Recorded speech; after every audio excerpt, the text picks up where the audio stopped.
Sophia's passion for cooking. I'm a host, Sophia. Today I'm making soft mango bread.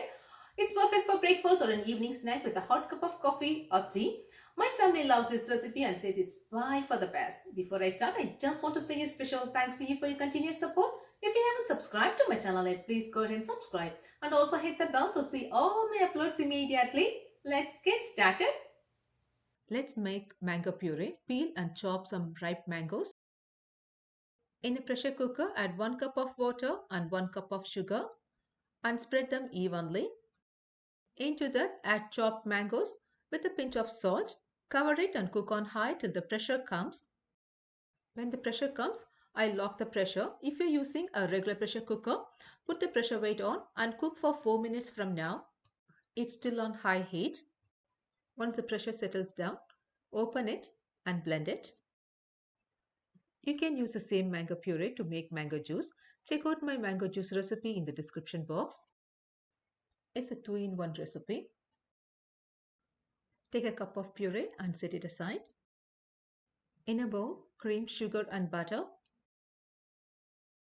I'm using 3/4 cups of brown sugar and half a cup of butter. I'm using 2 eggs. Crack one at a time.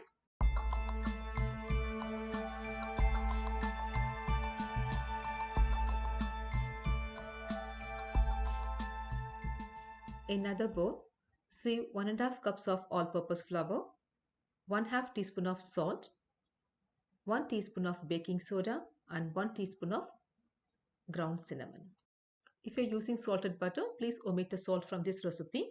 Sieve twice so that baking soda will blend well into the mixture. Fluff up the egg mixture one more time. Add flour a little at a time and blend it well. Add 2 tablespoons of roasted cream of wheat. It gives a nice texture to the bread. I just dry roasted it in a pan. Mix it well. Let all the ingredients get well incorporated. Into that, add 1/2 cup of sour cream and continue blending them. You may substitute with plain yogurt if you want. Add mango puree and mix them well. And finally, add 1 teaspoon of vanilla extract and mix them well. Let all the ingredients get well incorporated.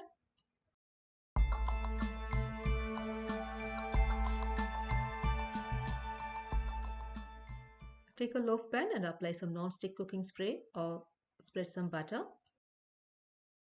Pour the batter in and just tap it a couple of times to make it spread evenly.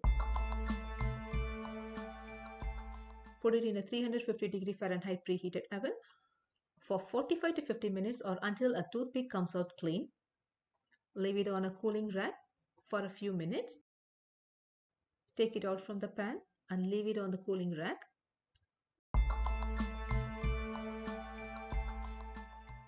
It came out so soft.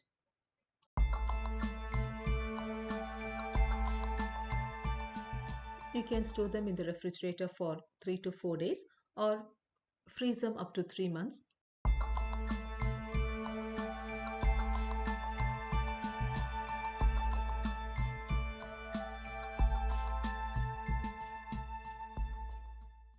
You're always welcome to leave your comments and suggestions, or if you want to share your recipes, please like, share and don't forget to subscribe. Check out my other videos. Bye-bye.